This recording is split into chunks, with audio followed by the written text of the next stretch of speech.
धिक जीवन जो पाता ही आया विरोध, धिक साधन जिसके लिए सदा ही किया शोध। नमस्कार, राधे राधे। मैं हूँ पीके सर, आपका स्वागत कर रहा हूँ प्रद्योत गुरुकुल में। प्रद्योत गुरुकुल आपकी सफलता के लिए लगातार प्रयासरत है और आज हम लेकर आए हैं, आपने पंक्तियों से ही समझ लिया होगा, आज हम छायावाद पर चर्चा करने के लिए आए हैं।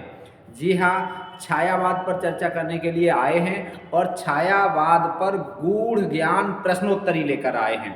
कल भी हमने आपको बता दिया था कि एक शानदार प्रश्नोत्तरी आने वाली है। YouTube के इतिहास में आपको पहली बार ऐसी प्रश्नोत्तरी मिलेगी जिसमें आपको छायावाद का गूढ़ ज्ञान मिलेगा। ठीक है, शुद्ध बोला जाए तो गूढ़ ज्ञान प्रश्नोत्तरी लेकर आए हैं, जो हिंदी के सुधी पाठकों विद्यार्थियों के लिए है, जो हिंदी की तैयारी कर रहे हैं। और छायावाद बहुत महत्वपूर्ण टॉपिक है। छायावाद परीक्षा के लिए बेहद खास टॉपिक होता है। पेपर में भी छायावाद से बहुत अधिक प्रश्न आते हैं और हमेशा साक्षात्कार में भी छायावाद से प्रश्न अवश्य पूछे जाते हैं। आप किसी भी परीक्षा का साक्षात्कार देंगे तो चांस अधिकांश यही रहेगा कि छायावाद से आपको अवश्य कोई न कोई प्रश्न पूछा गया होगा या पूछा जाएगा। तो क्या है कि चलिए आज बिना किसी देर के आज खुद को अवश्य परखें। ठीक है, तो गूढ़ ज्ञान प्रश्नोत्तरी है छायावाद पर। और छायावाद पर पहले भी हम लोगों ने चर्चा की है, थोड़ी बहुत, ज़्यादा चर्चा नहीं की है और ये बहुत महत्वपूर्ण टॉपिक है। ठीक है, सभी परीक्षाओं के लिए, जहाँ हिंदी साहित्य है, यूजीसी नेट की परीक्षाओं के लिए अभी चल रही है, इसके साथ साथ बिहार की परीक्षाओं के लिए टीजीटी, पीजीटी, एलटी ग्रेड, प्रवक्ता, assistant professor, RPSC, Uttarakhand LT, प्रत्येक राज्य की हिंदी साहित्य की परीक्षा के लिए बेहद खास होने वाला है। तो बिना किसी देर के क्लास को लाइक कर दीजिए और दोस्तों को शेयर कर दीजिए। और ये आपका भी कुछ कर्तव्य है क्लास के प्रति, थोड़ा सा शेयर कीजिए। संख्या घटती जा रही है और ये थोड़ा अच्छा नहीं लगता है। ठीक है, चलिए अब बात करते हैं सीधे सीधे छायावाद पर। तो छायावाद के संबंध में आप सबने पढ़ रखा है, छायावाद सामान्यतः कब से कब तक माना जाता है। चलिए थोड़ी सी चर्चा करके हम प्रश्नोत्तरी पर चल रहे हैं सीधे सीधे। छायावाद, ठीक है, तो छायावाद में इसका समय लगभग 1918 से और लगभग 1936 ईस्वी तक माना जाता है। ठीक है, लगभग की बात कर रहे हैं। ठीक, छायावाद के संबंध में बहुत कुछ आपने पढ़ा होगा। ठीक है, छायावाद की बृहत्त्रयी आपकी परीक्षा में बहुत आती है तो ये भी आपने पढ़ रखी होगी। छायावाद की बृहत्त्रयी में कौन कौन आता है। ठीक है, प्रसाद, निराला और पंत। ठीक है, ये छायावाद की बृहत्त्रयी में तीनों आते हैं। ठीक, अब प्रसाद को क्या कहा जाता है, पंत को क्या कहा जाता है और निराला को क्या कहा जाता है, ब्रह्मा किसे कहा जाता है, विष्णु किसे कहा जाता है और शिव किसे कहा जाता है। चलिए ये सारी चीज़ें साथ के साथ जहाँ ज़रूरत पड़ेगी वहाँ पर हम बात करते रहेंगे। अब हम सीधे चलते हैं, चलो आपकी प्रश्नोत्तरी पर। ठीक है, चलिए छायावाद, इसमें देखिए छायावाद कहाँ है।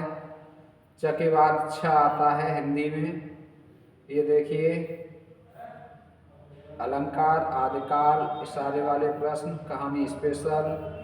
अरे कहानी स्पेशल क्यों खुल गया, हाँ ये है तो छायावाद ही है। अरे चलो बहुत अच्छा, अपने आप ही आ गया, देखो शानदार है।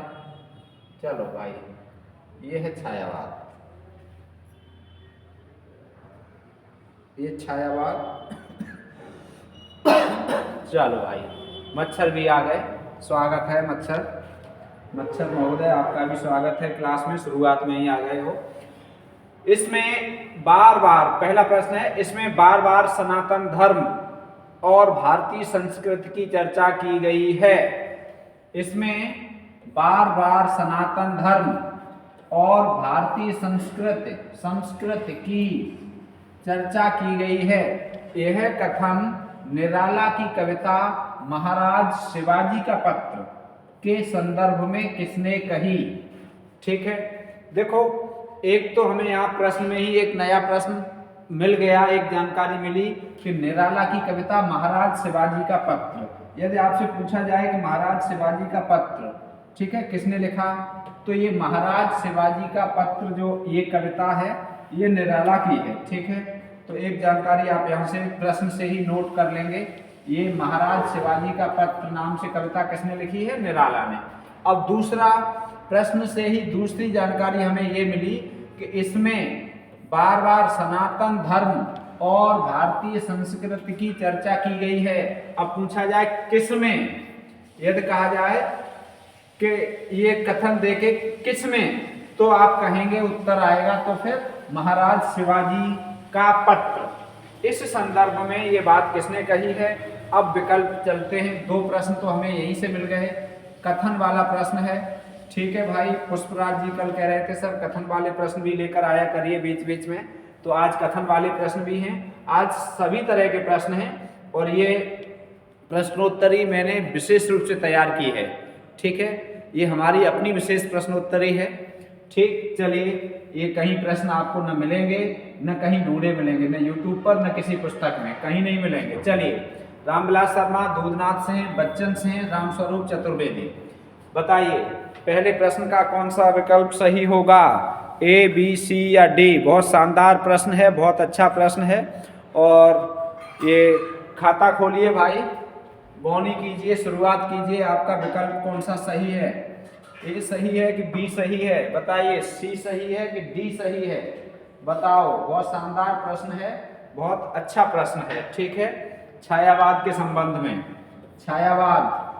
छायावाद को स्थूल के प्रति सूक्ष्म का विद्रोह किसने कहा? तो ये बहुत आता है, छायावाद को स्थूल के प्रति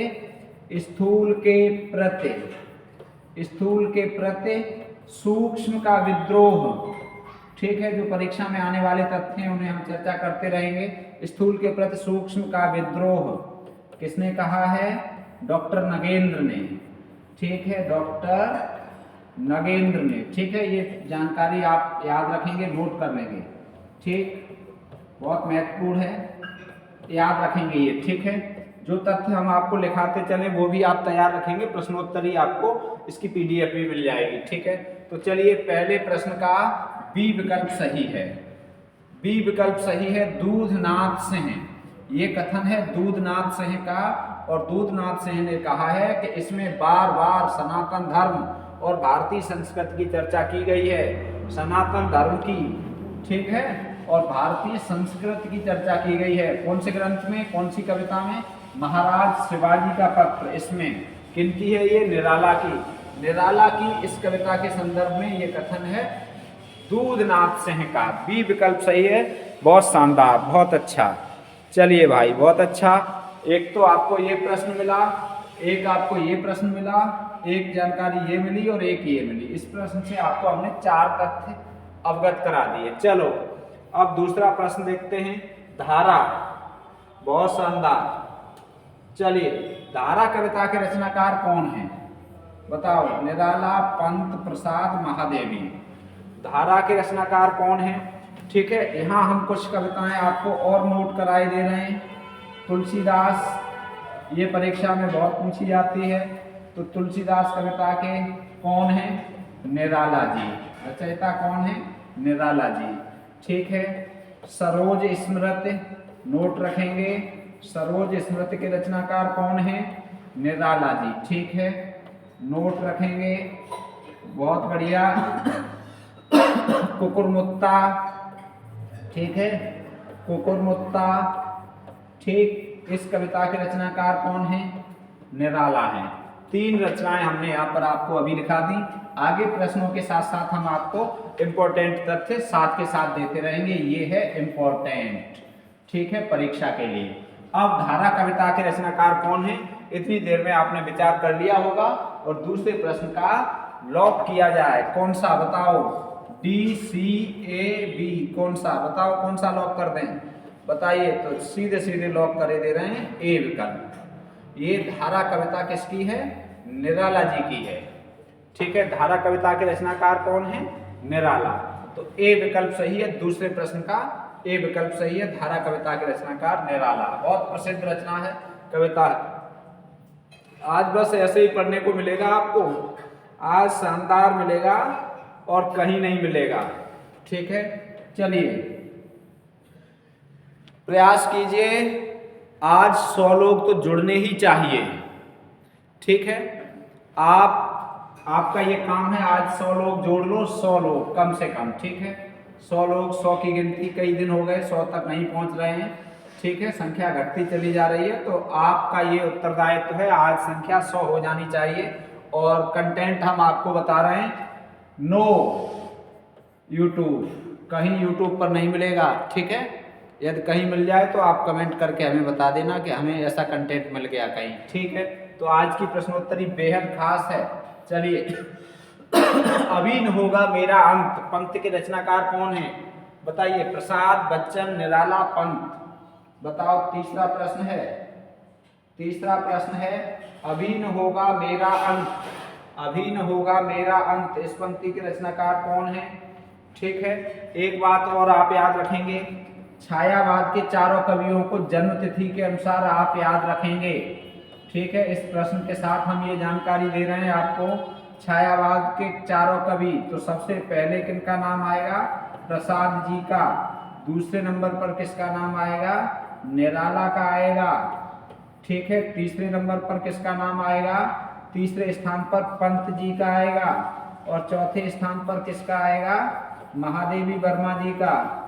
ठीक है, एक प्रश्न यहाँ से आता है, इन चारों कवियों को आप जीवन काल के अनुसार, जन्म के अनुसार क्रम से लगाएंगे। तो सबसे बड़े निराला हैं, तो पहले स्थान पर इनका है। दूसरे नंबर पर वो सबसे बड़े प्रसाद जी हैं, उसके बाद निराला हैं, उसके बाद पंत हैं और उसके बाद महादेवी वर्मा हैं। तो इन चारों को आप इस क्रम में ही याद रखें। जब भी आप कोई चर्चा करते हैं तो इसी क्रम में आप रखें, हमेशा जन्म क्रम के अनुसार, प्रसाद, निराला, पंत, महादेवी। ठीक है, प्रसाद, निराला, पंत, महादेवी। ठीक है, तो ये आपको ये जानकारी मिली और ये आपकी बहुत महत्वपूर्ण जानकारी है। और इस जानकारी के अनुसार क्या करेंगे आप? इस जानकारी के आप सीधे सीधे इन चारों कवियों को याद रखेंगे, जीवन काल आपको याद होगा इन सब का। ठीक है, चलो अब अभी न होगा मेरा अंत, ये कथन किसका है? सी विकल्प सही है। बच्चन, इनका किसी का नहीं है। निराला जी का ये कथन है कि अभी न होगा मेरा अंत। तीसरे प्रश्न का सी विकल्प सही है। तीसरे प्रश्न का सी विकल्प सही है। बहुत शानदार प्रश्न, बहुत शानदार जानकारी। चलो अगला, लाज की मादक पूरी सी लालिमा, फैल गालों में नवीन गुलाब से। ठीक है, लाज की मादक सुरासी लालिमा, ठीक है, गलत लिख दिया है, सुरासी लालिमा। ठीक है, गलत हो गया है, कोई बात नहीं, यहाँ सुरा होना चाहिए। क्या होना चाहिए? सुरा। लाज की मादक सुरासी लालिमा, यहाँ तक कौमा, फैल गालों में नवीन गुलाब से। पंक्तियां किसकी हैं? बताओ, निराला की जूही की कली से, प्रसाद की कामायनी से, प्रसाद के आंसू से, पंत की ग्रंथि से। बताइए ये पंक्ति किससे हैं? बहुत शानदार, बहुत बढ़िया प्रश्न है। बताओ भाई, आज परख लो अपने आप को, आज परख लो भाई, आज आपको परखने के लिए प्रश्नोत्तरी लेकर आए हैं। आप अपने आप को समझ लें कितने पानी में हैं, कितने गहराई में हैं। ठीक है, और थोड़ी सी मेरे हिसाब से कठिन तो नहीं है, लेकिन थोड़ी ठीक ठाक है। आप लोग ये नहीं कह पाएंगे कि सर बहुत सरल प्रश्न हैं, अब ऐसे प्रश्न नहीं आते। तो जो विद्यार्थी ये कमेंट करते हैं कि सर अब ऐसे प्रश्न नहीं आते, अब रचना नहीं पूछी जाती, अब इस तरह के प्रश्न नहीं आते, आप जो अभ्यास करा रहे हैं बहुत सरल करा रहे हैं, तो उनके लिए ये कुछ थोड़ा ठीक रहेगा, ये प्रश्नोत्तरी कुछ ठीक रहेगी। आप बताइए। ठीक है, निराला की जूही की कली कविता से, बताइए प्रसाद की कामायनी से, प्रसाद के आंसू से, पंत की ग्रंथ ग्रंथि से। बताओ चौथे का कौन सा विकल्प सही होगा?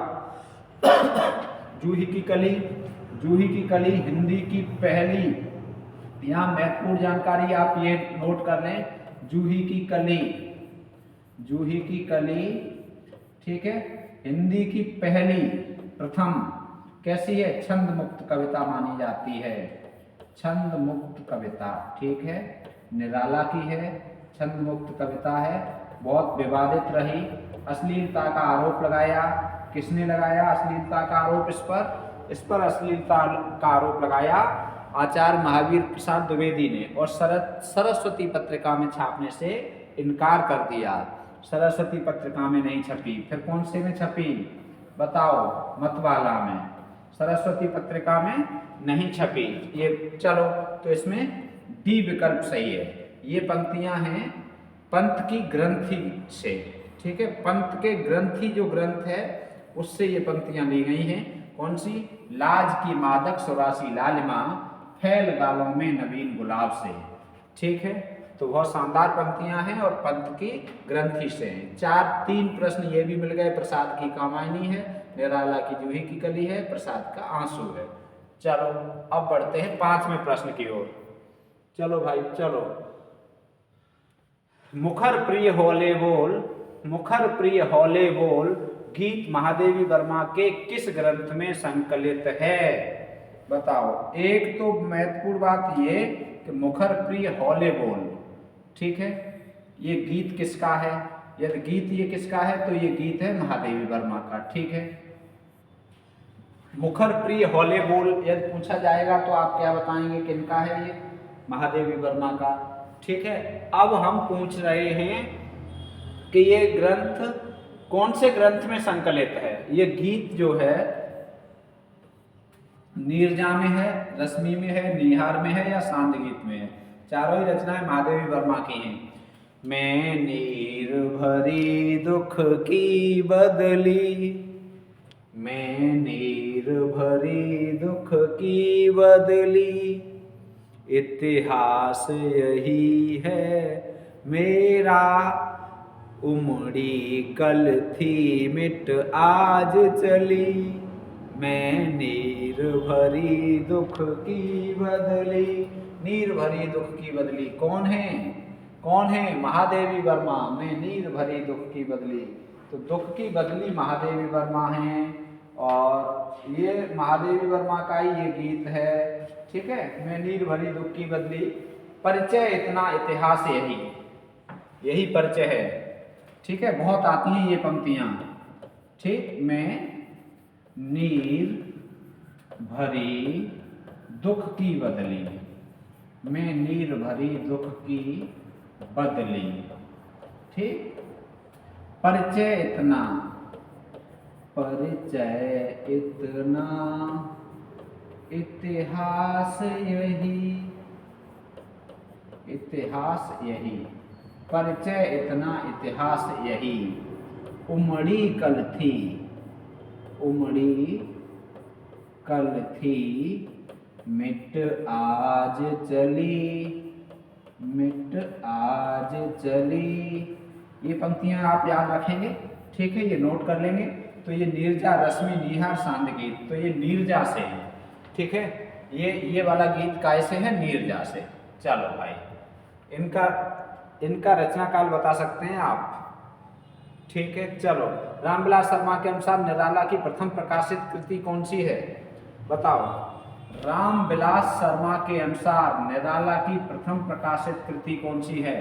जूही की कली, भारत माता की वंदना, सर जग को ज्योतिर्मय कर दो। अरे भैया ये सभी, बताओ, बताइए बताइए बताइए बताइए, बताओ कौन सा प्रश्न है? छठा प्रश्न है, बताओ कौन सा सही है इसमें?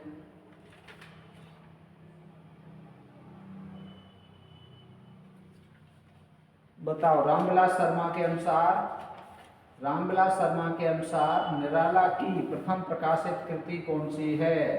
बताइए भाई।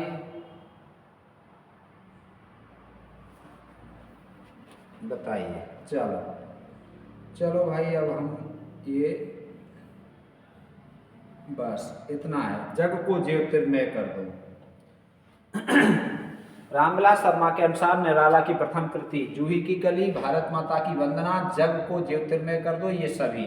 तो इसमें बी विकल्प सही है। सरकारी उत्तर पे मत चले जाना, ठीक है। और निराला के अनुसार, स्वयं निराला के अनुसार,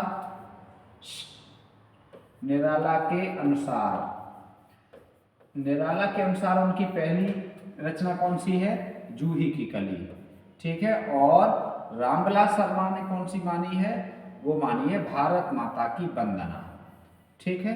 भारत माता की वंदना, इस रचना को निराला की पहली प्रकाशित कृति या पहली रचना माना है रामविलास शर्मा ने, ठीक है।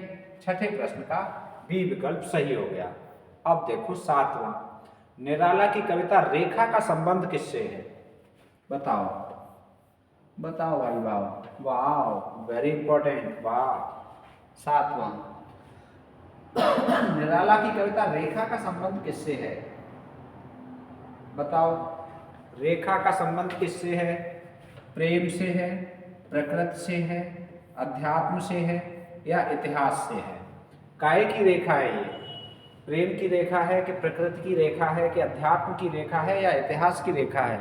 वाह, आवाज़ सही आ रही है, सुनाई सही दे रहा है, दिख सही रहा है, बहुत बढ़िया, सही दिख रहा है। तो भाई चलते चलो, 7 ही प्रश्न हो पाए हैं अभी। तो निराला की जो रेखा है, निराला की जो रेखा है वो प्रेम की रेखा है। काय की रेखा है? प्रेम की रेखा। अर्थात इस प्रश्न का ए विकल्प सही है। निराला की कविता रेखा का संबंध प्रेम से है, अर्थात प्रेम पूर्ण है ये कविता। रेखा कविता प्रेम से परिपूर्ण है, प्रेम से संबंधित है, प्रेम पर आधारित है। चलो 7वां हो गया। 8वां, व्याख्या करेंगे, देर होती है बहुत, ठीक है। चलो भाई, कवि नामक कविता के रचयिता कौन है? बताओ, कवि नामक कविता के रचयिता कौन है? पंत होना चाहिए, पंत होना चाहिए भाई, गलत हो गया है ये लो, पंत प्रसाद निराला और महादेवी वर्मा। बताओ 8वां प्रश्न, कवि नामक कविता किसने लिखी? कवि नामक कविता किसने लिखी है?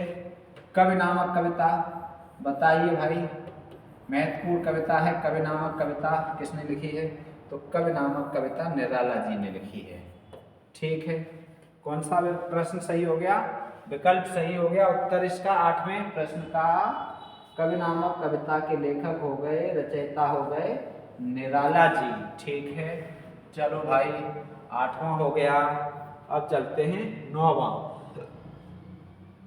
राम की शक्ति पूजा का पूर्व चरण है। राम की शक्ति पूजा का पूर्व ऐसे लिखो, राम की शक्ति पूजा का पूर्व चरण माना जाता है। राम की शक्ति पूजा एक लंबी कविता है, बहुत अच्छी कविता है। बताओ, तो इसका पूर्व चरण कौन सी कविता मानी जाती है? सरोज स्मृति, तुलसीदास, कुकुरमुत्ता, भिक्षुक। ये चारों ही कविताएं किनकी हैं? निराला की हैं। तो राम की शक्ति पूजा का पूर्व चरण मतलब एक चरण मान लिया जाए, कहा गया है, आलोचकों ने कहा है कि राम की शक्ति पूजा का पूर्व रूप इसमें देखने को मिला है। वो कौन सी कविता है? तो वो कौन सी है? तुलसीदास, ठीक है। तुलसीदास को राम की शक्ति पूजा कविता का पूर्व चरण कहा जाता है।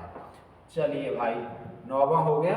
अब चलो 10वां, निश हुई विगत से राम की शक्ति पूजा का कौन सा खंड आरंभ होता है? बताओ, निश हुई विगत, इस पंक्ति से राम की शक्ति पूजा, इस पंक्ति से राम की शक्ति पूजा कविता का कौन सा खंड आरंभ होता है? कौन सा खंड? तीसरा, पांचवा, चौथा, दूसरा? बताओ, निश हुई विगत इन पंक्तियों से राम की शक्ति पूजा का कौन सा खंड आरंभ होता है? बताओ, बहुत शानदार, बताओ। निश हुई विगत, तीसरा नहीं, पांचवा हाँ, बी विकल्प सही है। राम की शक्ति पूजा का 5वां खंड, यही अंतिम खंड है। 5 खंड हैं इसमें, ठीक है। राम की शक्ति पूजा में कितने खंड हैं? 5। तो 5वां खंड शुरू होता है निश हुई विगत, इस पंक्ति से, ठीक, समझ गए? वाह, शानदार प्रश्न है, बहुत बढ़िया प्रश्न है। कौन सा असंगत है? असंगत पूछा गया है। कौन सा असंगत है? बताओ भाई, कौन सा असंगत है? आप बताइए।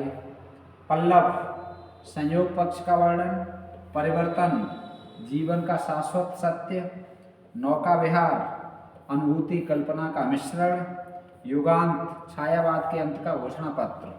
मतलब ये रचना, ये प्रतिपाद्य, ठीक है।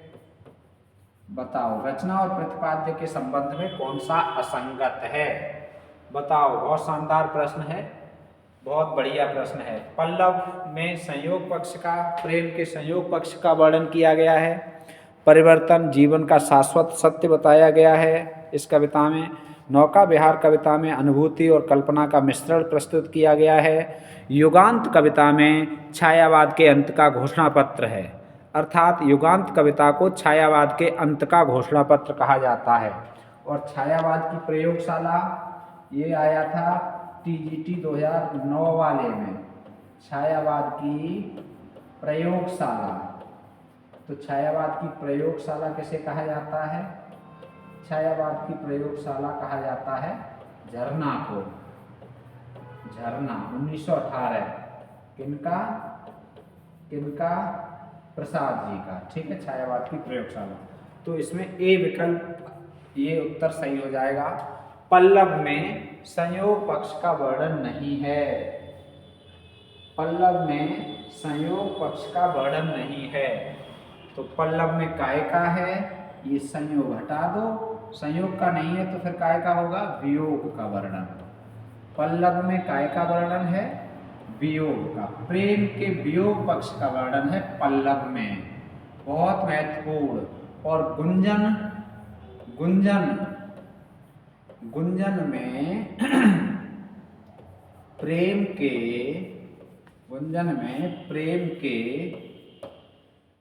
वियोग पक्ष का वर्णन है। नहीं, गुंजन में संयोग पक्ष का वर्णन है, ठीक है। संयोग, प्रेम के संयोग पक्ष का वर्णन है, ठीक। ये नोट रखेंगे। गुंजन में काय का वर्णन है? प्रेम का संयोग पक्ष। पल्लव में काय का वर्णन है? प्रेम का वियोग पक्ष। परिवर्तन में काय का वर्णन है? जीवन का शाश्वत सत्य। नौका विहार में क्या है? अनुभूति और कल्पना का मिश्रण। युगांत को क्या कहते हैं? छायावाद के अंत का घोषणा पत्र। ये सारी रचनाएं किनकी हैं? पंत जी की। ये वाली सारी रचनाएं किनकी हैं? पंत जी की। 11वां प्रश्न हो गया। अब देखो 12वां प्रश्न। अरे भाई, क्यों चला रहे हो बोर्ड को? 12वां प्रश्न देख लो। अब 12वां आओ। अरे चलो, प्रसाद के आंसू में स्मृत रूप में उल्लेख नहीं हुआ है। प्रसाद के आंसू ग्रंथ में स्मृत रूप में उल्लेख नहीं हुआ है, ठीक है। प्रसाद, जयशंकर प्रसाद के आंसू ग्रंथ में, ठीक है, कौन से ग्रंथ में? आंसू ग्रंथ में स्मृत रूप में उल्लेख नहीं हुआ है। ये हम प्रश्न आपको डॉक्टर बच्चन सिंह के अनुसार पूछ रहे हैं, ठीक है। डॉक्टर बच्चन सिंह के अनुसार, यहाँ लिखा नहीं है, हम आपको लिखे दे रहे हैं। बच्चन सिंह के अनुसार प्रसाद के आंसू में स्मृत रूप में उल्लेख नहीं हुआ है। बताइए। बहुत शानदार प्रश्न है, ठीक है। बताओ। प्रिय के शारीरिक सौंदर्य का वर्णन, परिरंभ कुंभ की मदिरा का वर्णन, सूफियों का प्रेम गांधीर्य, निःश्वास मलय के झोंके। बताओ। निःश्वास मलय के झोंके। कितने अच्छे अच्छे प्रश्न हैं। देखो तो कितना सुंदर लग रहा है, दिखने में भी तो अच्छे लग रहे हैं और जानकारी तो है ही। कंटेंट नंबर 1, ठीक है। हम नहीं कहेंगे, आपको कहना पड़ेगा, लास्ट में आपको बताना है कैसा है। लेकिन हम अपने हिसाब से तो अच्छा ही लेके आए हैं। बताइए, प्रसाद के आंसू में उल्लेख, प्रश्न संख्या 12। प्रश्न संख्या 12 का उत्तर बता दीजिए। बहुत शानदार प्रश्न है, बहुत शानदार प्रश्न है।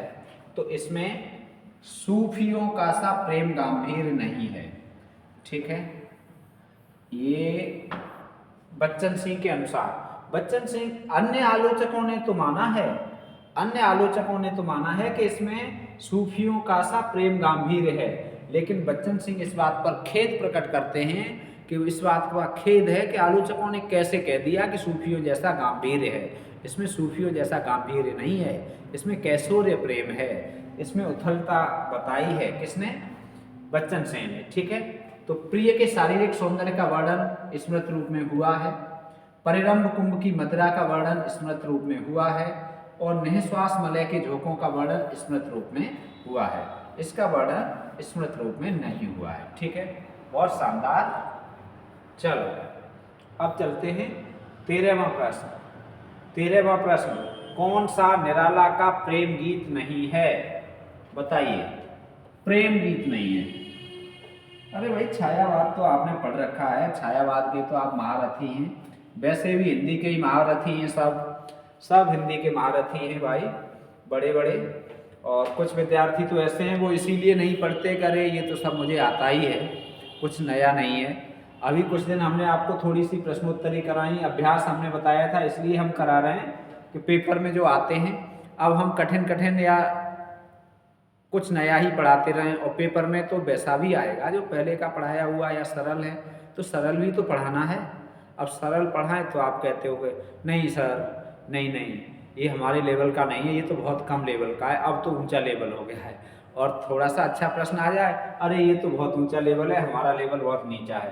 तो लेवल आपने अपना कैसे निर्धारित कर लिया? ये तो एग्जामिनर निर्धारित करेगा किसका लेवल क्या है। जिसका लेवल होगा वो अपने आप लाइन में आ जाएगा। कौन सा निराला का प्रेम गीत नहीं है? मौन, प्रिया के प्रति, तुम और हम, निवेदन। बोलो, बहुत शानदार। कौन सा निराला का प्रेम गीत नहीं है? बताओ। मौन, ABCD प्रेम गीत है ये, निराला का प्रेम गीत है मौन, ये बहुत महत्वपूर्ण, ठीक। प्रिया के प्रति, ये भी प्रेम गीत है निराला का, ठीक है, प्रेम गीत। तुम और हम, ये प्रेम गीत नहीं है, ये है अध्यात्म, ठीक है, अध्यात्म पर आधारित गीत। और फिर उसके बाद फिर से ये है प्रेम गीत, ठीक है। नोट रखेंगे, नोट रखेंगे, सी विकल्प सही है। तुम और हम, तुम और हम देख के ये मत कह देना तुम और हम, ये तो भाई प्रेम की बात है, ये प्रेम की बात नहीं है, ये अध्यात्म की बात है, तुम और हम, ठीक है। बस थोड़े ढंग से समझना है। चलिए 13वां हो गया, 14वां देख लो। अब निराला के प्रकृत चित्रण संबंधी रचना नहीं है, निराला की प्रकृत चित्रण संबंधी रचना नहीं है। अब इसका आशय ये हुआ कि 3 रचनाओं में प्रकृत चित्रण है, एक में नहीं है, वो हमें ढूंढनी है। यमुना के प्रति, वसंत, समीर, तरंगों के प्रति। बताइए, ये सारी ही कविताएं निराला की हैं, ये सारी कविताएं निराला की हैं, और इनमें से कौन सी कविता है जिसमें प्रकृत चित्रण नहीं है? बताइए, बताओ भाई बताओ। मूल रूप से प्रकृत चित्रण का मतलब ये है जिसका उद्देश्य ही प्रकृत चित्रण करना हो जिस कविता का। यदि कविता में थोड़ा बहुत प्रकृति आ जाए, प्रकृत चित्रण, उसकी बात नहीं हो रही है, यहाँ बात हो रही है जिसका मूल ही प्रतिपाद्य प्रकृत चित्रण हो। ऐसी कौन सी रचना है? यमुना के प्रति प्रकृत चित्रण की है, यही नहीं है, ये ए विकल्प सही होगा। ये प्रकृत चित्रण संबंधी रचना नहीं है। बसंत प्रकृत चित्रण, समीर प्रकृत चित्रण और तरंग प्रकृत चित्रण, ये तीनों प्रकृति पर, प्रकृत चित्रण पर आधारित रचनाएं हैं, कविताएं हैं, ठीक है। तो ये 14वें प्रश्न का कौन सा सही हो जाएगा? 14वें प्रश्न का ए विकल्प सही हो जाएगा। अब देखो 15वां, व्याख्या कम कर रहे हैं साहब, क्योंकि समय हो रहा है, ज़्यादा हो जाएगा और प्रश्न भी हैं थोड़े से अच्छी संख्या में हैं। प्रलय की छाया, प्रलय की छाया की संश्लिष्टता में क्लासिकल कसाव है। यहाँ इन्वर्टेड कॉमा में आप बंद करेंगे दोनों ओर से, इधर से तो है उधर नहीं है, कोई बात नहीं। प्रलय की छाया की संश्लिष्टता में क्लासिकल कसाव है, कथन किसका है? ये कथन आ गया। प्रलय की छाया कविता पर आधारित कथन है और ये कथन किसका है? मुक्तिबोध का, अशोक वाजपेयी का, रामस्वरूप चतुर्वेदी का, बच्चन सिंह का। बताइए, 15वां प्रश्न है। बताइए, प्रलय की छाया की संश्लिष्टता में क्लासिकल कसाव है, यह कथन किसका है? मुक्तिबोध, अशोक वाजपेयी, रामस्वरूप चतुर्वेदी, बच्चन सिंह। तो ये देखो, ज्यादातर क्लासिकल शब्द का उपयोग बच्चन सिंह ने किया है। ठीक है, क्लासिकल शब्द का उपयोग किसने किया है? बच्चन सिंह ने। तो ये डी विकल्प का उत्तर सही होगा, डी सही हो जाएगा। प्रलय की छाया की संश्लिष्टता में क्लासिकल कसाव है, डॉक्टर बच्चन सिंह का कथन है। ठीक है, 15 का डी सही होगा। आगे देखो, कामायनी को लिखने में कितना समय लगा? ये तो सरल आ गया भाई, ये तो बहुत सरल आ गया। चलो एक आध तो सरल आना ही चाहिए, वैसे तो सब सरल हैं आपके लिए, लेकिन ये हमारे लिए सरल आ गया। ठीक है, आपके लिए तो सब सरल है, हमारे लिए सरल आ गया।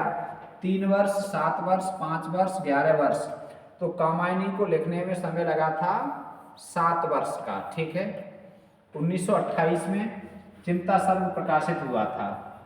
ठीक है, चिंता। और पूरी कामायनी 1935 में। ठीक है, 5 इधर 2 इधर, 7 वर्ष लग गए। ठीक है, 7 वर्ष लगे कामायनी को लिखने में। इसके बीच में 2 रचनाएं और आ गई थी। कौन कौन सी 2 रचनाएं आ गई थी बता दो?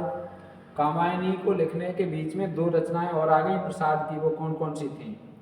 कामायनी को ऐतिहासिक काव्य किसने माना?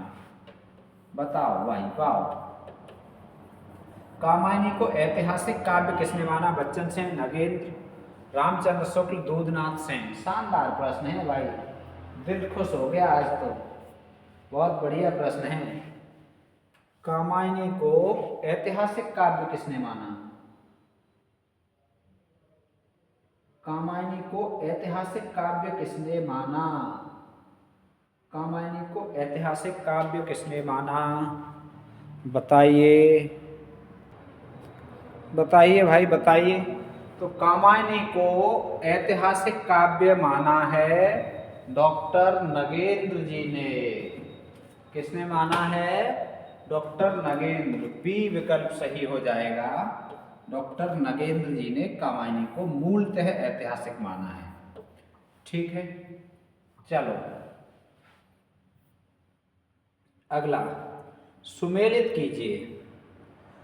सुमेलित कीजिए, कविता और रचनाकार हैं अप्सरा, शेफालिका, छाया, नीरजा।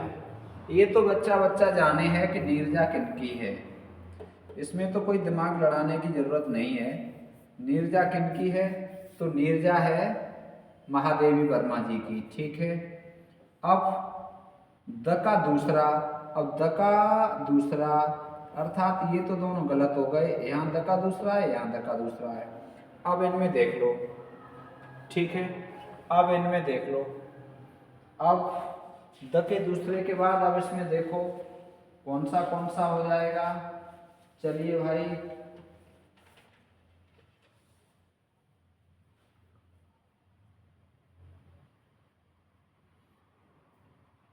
अप्सरा किसकी है बताओ? अप्सरा किसकी है भाई? अप्सरा के ख्वाब में कौन कौन खोएगा? जिसका विवाह ही नहीं हुआ है वो अप्सरा के ख्वाब में रहता है। अर्थात ये जीवन भर अविवाहित रहे पंत जी, इसलिए ये अप्सरा की बात कर रहे हैं। तो अप्सरा किसकी है? पंत जी की। अब है शेफालिका, बी नंबर है शेफालिका। तो शेफालिका किसकी है?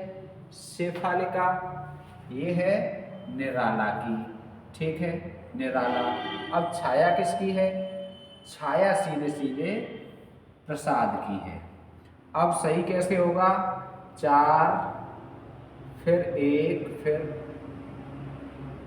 4 1 3 2, 4 1 3 2, 4 1 3 2 आएगा तो 4, इसमें तो 4 ही नहीं है, 4 1 ये भी नहीं है।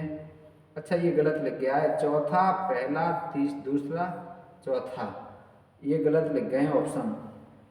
ठीक है, ए विकल्प सही होगा। वैसे कौन सा सही होगा? ए सही होगा। क्या होगा इसमें? अ का चौथा ऐसे लिख लो, ब का पहला, ठीक है, पहला सही होगा। स का तीसरा सही होगा, स का तीसरा, और द का दूसरा। ये ए विकल्प में है। ठीक है, प्रश्नोत्तरी की आपको पीडीएफ मिलेगी, उसमें सही मिल जाएगा। इसमें क्या है, ये भैया से लिखने में देखो यहाँ भी चौथा लिख दिया है, यहाँ भी चौथा लिख दिया है। भैया से भूल हो गई है लिखते समय, यहाँ तीसरा होना चाहिए, यहाँ दूसरा होना चाहिए। ठीक है, चलो तो ये 18वां शानदार प्रश्न हो गया, 4 शानदार कविताएं हो गई। अब 19वां देखो,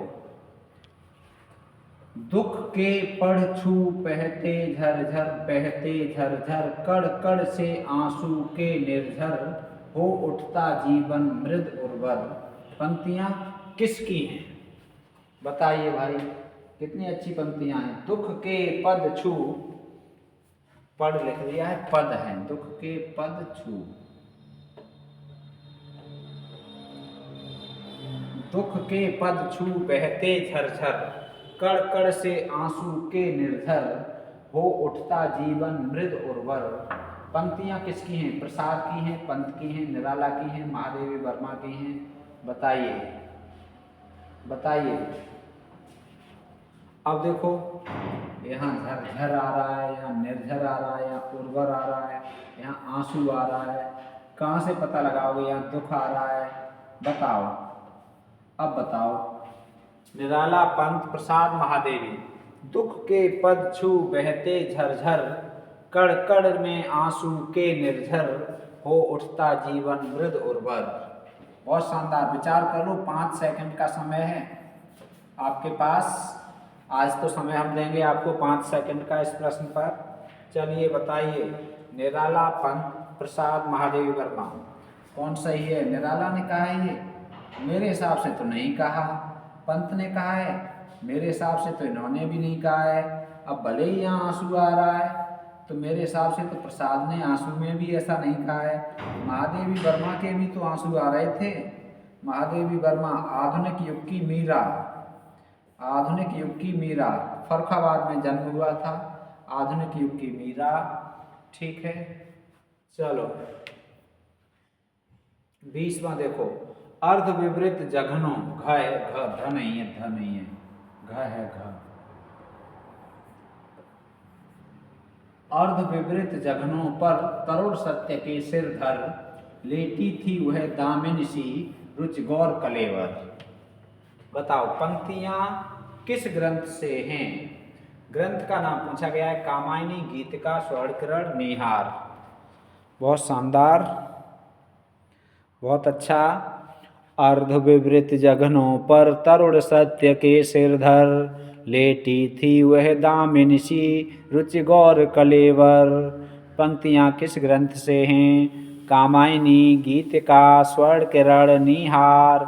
कामायनी महाकाव्य, गीतिका निराला जी की, स्वर्णकिरण पंत जी का, नीहार, नीहार रश्मि नीरजा सांध्य गीत किनकी हैं? महादेवी वर्मा जी की। बताइए, तो ये पंक्तियां किसकी हैं? कौन से ग्रंथ से हैं? बताओ।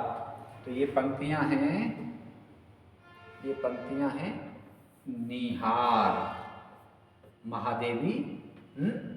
कौन सा है ये? नहीं नहीं नहीं, कौन सा है? अर्धविवृत, अर्धविवृत है। ये है स्वर्णकिरण से, ये सही है, सी, स्वर्णकिरण पंत जी। ठीक है, पंत जी की पंक्तियां हैं, अर्ध विवृत जगनों पर तरुण सत्य के सिरधर, लेटी थी वह दामिन सी रुचि गौर कलेवर। ठीक है, स्वर्णकिरण ग्रंथ से हैं, पंत जी के। चलो 20वां हो गया। 21वां देखो, आंसू की बालिका के प्रति, आंसू की बालिका के प्रति, आंसू की बालिका के प्रति शीर्षक कविता किस संग्रह में है? बताओ।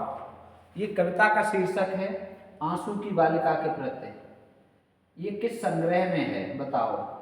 ये भी पूछा जाता है कि पूछा जा सकता है कि ये किसका है? बताओ। पल्लव, लहर, ग्रंथि, गीतिका। बताइए।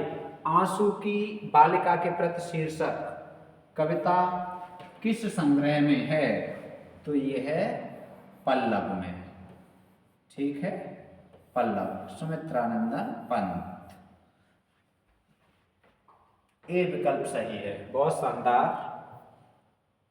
अब देखो 22वां, छायावादी काव्य को प्रकृति काव्य किसने कहा? अरे भाई ये तो जानते हो, सत्य काव्य किसने कहा छायावाद को? छायावाद को सत्य काव्य किसने कहा है? ठीक है, तो छायावाद को सत्य काव्य किसने कहा है? छायावाद को सत्य काव्य कहा है रामस्वरूप चतुर्वेदी जी ने। रामस्वरूप चतुर्वेदी, रामस्वरूप चतुर्वेदी जी ने सत्य काव्य कहा है छायावाद को। तो ये प्रश्न तो हट गया यहाँ से। अब बात हो रही है प्रकृति काव्य की। छायावादी काव्य को प्रकृति काव्य किसने कहा? बताइए। 3 बचे ऑप्शन, डॉक्टर देवराज, बच्चन सिंह, मुक्तिबोध। छायावादी काव्य को प्रकृति काव्य किसने कहा है? बताइए।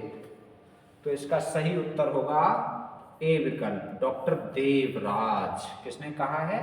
डॉक्टर देवराज जी ने। ए विकल्प। अगला, निराला आधुनिक हिंदी भाषा के डिक्टेटर थे, किसने कहा? हिंदी के वो ये तो सुना ही होगा, भाषा का डिक्टेटर किसे कहा जाता है? कबीर को किसने कहा था? हजारी प्रसाद द्विवेदी ने। अब यहाँ बात हो रही है निराला आधुनिक हिंदी भाषा के डिक्टेटर थे, ये किसने कहा है? निराला को आधुनिक भाषा का डिक्टेटर किसने कहा है? बताओ। बताइए। इम्पोर्टेंट का भी इम्पोर्टेंट, निराला को आधुनिक भाषा का डिक्टेटर किसने कहा? दूधनाथ सिंह, अशोक वाजपेयी, बच्चन सिंह, द्वारका प्रसाद, सक्सेना। बताओ। इन्होंने भी नहीं, इन्होंने भी नहीं, इन्होंने भी नहीं। द्वारका प्रसाद सक्सेना ने निराला को आधुनिक हिंदी भाषा का डिक्टेटर कहा है। ठीक है, चलो 23वां हो गया। अब देखो 24वां, रंगबाणी। रंगबाणी, ठीक है, रंगबाणी नाट्य संस्थान है ये। रंगबाणी नाट्य संस्थान की स्थापना किसने की? निराला, प्रसाद, महादेवी वर्मा, पंत। बताओ। 24वां प्रश्न, रंगबाणी नाट्य संस्थान की स्थापना किसने की? तो रंगबाणी नाट्य संस्थान की स्थापना की है महादेवी वर्मा जी ने। ठीक है, कहाँ की थी? बताओ। प्रयागराज में रंगबाणी नाट्य संस्थान। ठीक है, तीसरा सी विकल्प सही है, रंगबाणी नाट्य संस्थान की संस्था। अगला, भारतीय संस्कृति के स्वर। भारतीय संस्कृति के स्वर इनकी संस्कृत संबंधी मान्यताओं का दस्तावेज है। किन की? अब ये आ गया इनकी। ठीक है, इनकी। भारतीय संस्कृति के स्वर इनकी संस्कृत संबंधी मान्यताओं का दस्तावेज है। अर्थात ये प्रश्न पूछा जा रहा है किन की? इनकी पूछा है। किन की? Prasad, Mahadevi, Pant, Nirala. A B C D. बताइए बताइए बताइए बताओ। भारतीय संस्कृति के स्वर ये किसकी संस्कृत संबंधी मान्यताओं का दस्तावेज है? ये एक दस्तावेज है और ये है महादेवी वर्मा। महादेवी वर्मा का ये दस्तावेज है भारतीय संस्कृति के स्वर। काय से संबंधित है ये?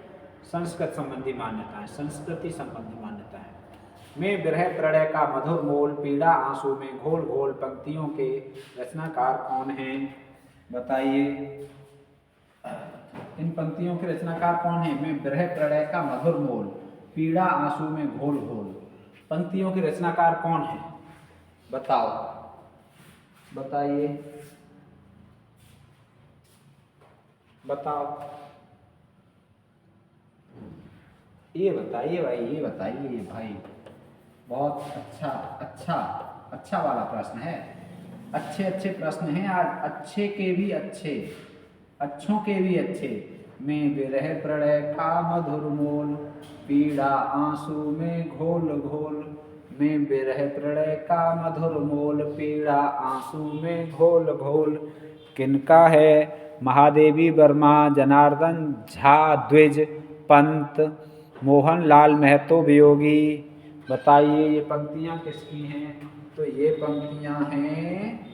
पंक्तियाँ हैं बी विकल्प सही है, जनार्दन झा द्विज। जनार्दन झा द्विज। विरह देख के महादेवी वर्मा मत कर देना। बहुत अच्छी पंक्ति है, बहुत महत्वपूर्ण पंक्ति है, कंफ्यूज करने वाली। एकलव्य छायावादी अभिव्यंजना का सर्वश्रेष्ठ महाकाव्य है, किसने कहा? एकलव्य छायावादी अभिव्यंजना का सर्वश्रेष्ठ महाकाव्य है, किसने कहा? पंत ने, रामकुमार वर्मा ने। ठीक है, ये थोड़ा सा वैसा हो गया है, यहाँ लिखने में रामकुमार वर्मा होना चाहिए था। क्या होना चाहिए? राम कुमार वर्मा। बच्चन सिंह, रामस्वरूप चतुर्वेदी। बताओ 27वें प्रश्न का कौन सा विकल्प सही होगा? ए, बी, सी या डी? 27वें प्रश्न का विकल्प बता दीजिए। शानदार, एकदम नंबर 1। बताओ एकलव्य महाकाव्य, पहले तो ये बता दो किसका है। तो एकलव्य छायावादी अभिव्यंजना का सर्वश्रेष्ठ महाकाव्य है। छायावादी अभिव्यंजना का सर्वश्रेष्ठ महाकाव्य कहा है, बहुत बड़ी बात है। एकलव्य को तो ये किसने कहा है? पंत जी ने। और ये एकलव्य महाकाव्य किसका है? ये है रामकुमार वर्मा का।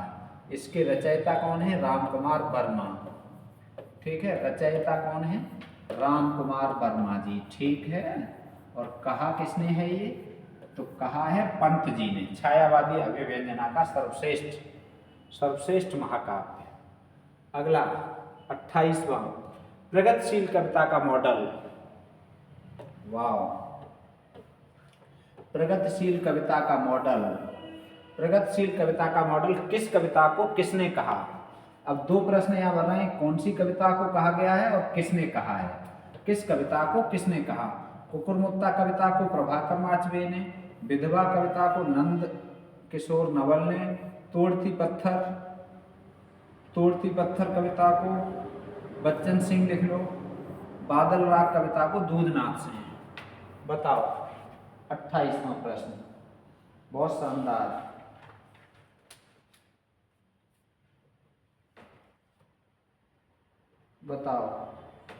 बताइए 28वां।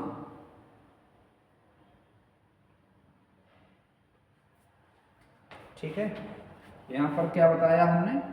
यहाँ लिख लो बच्चन सिंह, छूट गया है लिखने में, कोई बात नहीं। अब बताओ कुकुरमुत्ता प्रभाकर माचवे? बिल्कुल नहीं। विधवा किस कविता को? विधवा को नंद किशोर नवल ने? नहीं।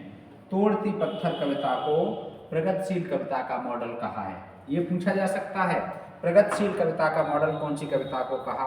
तो तोड़ती पत्थर को। किसने कहा? तो बच्चन सिंह ने। ठीक है, चलिए 28 हो गया। 29वां देख लो, कुकुरमुत्ता को किसने निराला का प्रस्थान बिंदु कहा है? कुकुरमुत्ता को, ये कुकुरमुत्ता निराला की कविता है, बहुत प्रसिद्ध। कुकुरमुत्ता को किसने निराला का प्रस्थान बिंदु कहा है? बताओ, प्रभाकर माचवे, नंद किशोर नवल, बच्चन सिंह, दूधनाथ सिंह। वही विकल्प है, सेम। बताइए कुकुरमुत्ता को किसने निराला का प्रस्थान बिंदु कहा है? बताओ 29 का ए, अर्थात प्रभाकर माचवे ने कुकुरमुत्ता कविता को निराला का प्रस्थान बिंदु कहा है। ठीक है, और नंद किशोर नवल ने तो पूरी हिंदी का ही प्रस्थान बिंदु कह दिया है कुकुरमुत्ता को। चलो अगला 30, बादल निराला का प्रिय विषय है, जिस पर उन्होंने कविताएं लिखी। कितनी कविताएं लिखी? मतलब बादल निराला को बहुत प्रिय है, बादल के विषय में बहुत आनंद आता है, तो बादल निराला को प्रिय विषय है निराला का। इस पर उन्होंने कितनी कविताएं लिखी? प्रश्नवाचक चिन्ह है, यहाँ रिक्त स्थान है। 4, 6, 8, 10 बताओ। ABCD कौन सा विकल्प सही होगा? बादल पर कितनी कविताएं लिखी हैं निराला जी ने? बादल पर कितनी कविताएं लिखी हैं? बादल से संबंधित कविताएं निराला जी की कितनी हैं? 4 नहीं, 8 नहीं, 10 नहीं, 6 कविताएं लिखी हैं निराला जी ने बादल के ऊपर। कितनी लिखी हैं? 6, आधे दर्जन। ठीक है, आधी दर्जन लिखनी। अब देखो अगला देखो 30 हो गए, 31वां देख लो। 31वां गीत का इनके गीतों का संग्रह है जिनमें कवि का ध्यान संगीत की ओर अधिक है। और लिखा जाएगा, एक मात्रा आएगी। संगीत की ओर अधिक है, अर्थ समन्वय की ओर कम। यह कथन किसका है? देखो, गीत का निराला की कविता है। गीत का इनके गीतों का संग्रह है, जिसमें कवि का ध्यान संगीत की ओर अधिक है। संगीत की ओर ध्यान ज्यादा है निराला जी का, अर्थ समन्वय की ओर कम है। अर्थ की ओर कम ध्यान है, संगीत की ओर ज्यादा है। गीतिका में गीतों का संकलन है शुक्ल जी ने, बच्चन सेन ने, प्रभाकर माचवे ने या दूधनाथ सेन ने? किसने कहा है ये कथन? तो ये बहुत महत्वपूर्ण कथन है, शुक्ल जी ने। ठीक है, शुक्ला कर दिया है, शुक्ल जी ने कहा है, ये विकल्प सही है। चलिए शीघ्रता से पूरा करे ले रहे हैं, समयाभाव है। निराला अपना आध्यात्मिक गुरु किसे मानते थे? आध्यात्मिक गुरु की बात हो रही है। निराला अपना आध्यात्मिक गुरु किसे मानते थे? विवेकानंद, दयानंद, रामकृष्ण परमहंस, टैगोर। ABCD बताइए, ABCD शीघ्रता से बताओ। 32वां प्रश्न है, निराला अपना आध्यात्मिक गुरु किसे मानते थे? तो निराला अपना आध्यात्मिक गुरु विवेकानंद जी को मानते थे। ठीक है, किसे मानते थे? विवेकानंद जी को। अगला चलो भाई, पूरे हो गए क्लास। आज के 32 प्रश्न 32 ही हैं, चलो कोई बात नहीं, 32 हैं तो 32 सही। आज के 32 प्रश्न पूरे हुए। 32 में से आपके कितने सही हुए कमेंट करके अवश्य बताएं। कंटेंट आपको कैसा लगा कमेंट करके अवश्य बताएं। वीडियो आपको कैसी लगी कमेंट करके अवश्य बताएं। आपके लिए इतना मेहनत कर रहे हैं, आपके लिए परिश्रम कर रहे हैं, ठीक है, चुन चुन कर ला रहे हैं अच्छा अच्छा कंटेंट, लेकिन आपका साथ नहीं मिल रहा।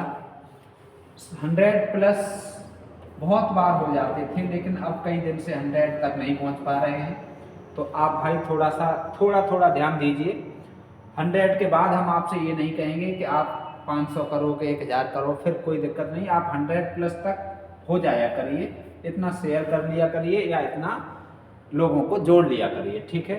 लेकिन कोई बात नहीं, जिसे जुड़ना है, पढ़ना है, वो पढ़े। बस मैं इसलिए कह देता हूँ कि थोड़ी सी संख्या कम देख के फिर मन नहीं होता। आपकी क्लास चलती है तो बंद करके रख देते हैं, चलती है, जो देखे वो देख ले, ना देखे कोई बात नहीं, कोई फ़र्क नहीं पड़ता। लेकिन बस मन को थोड़ा ठीक रखने के लिए किसी क्षेत्र में कार्य कर रहे हो और उसका रेस्पॉन्स, मान लीजिए हम बच्चों को पढ़ा रहे हैं और बच्चों से अच्छा रेस्पॉन्स मिले तो क्या होता है, मन लगता है। और बच्चे नीरस हों, कम हों तो अच्छा नहीं लगता। बस ये एक मनोवैज्ञानिक सत्य है। तो इस मनोवैज्ञानिक सत्य से हम भी प्रभावित हैं, हम भी मनुष्य हैं। चलिए, तो हम आशा रखते हैं कि आप शेयर करेंगे और अच्छी संख्या में लगभग 100 लोगों तक जोड़ लिया करेंगे। कोई बात नहीं, क्लास का समय हो गया है, मिलते हैं फिर से। स्वस्थ रहें, मस्त रहें और व्यस्त रहें, ठीक है। राधे राधे। जय हिंदी, जय भारत।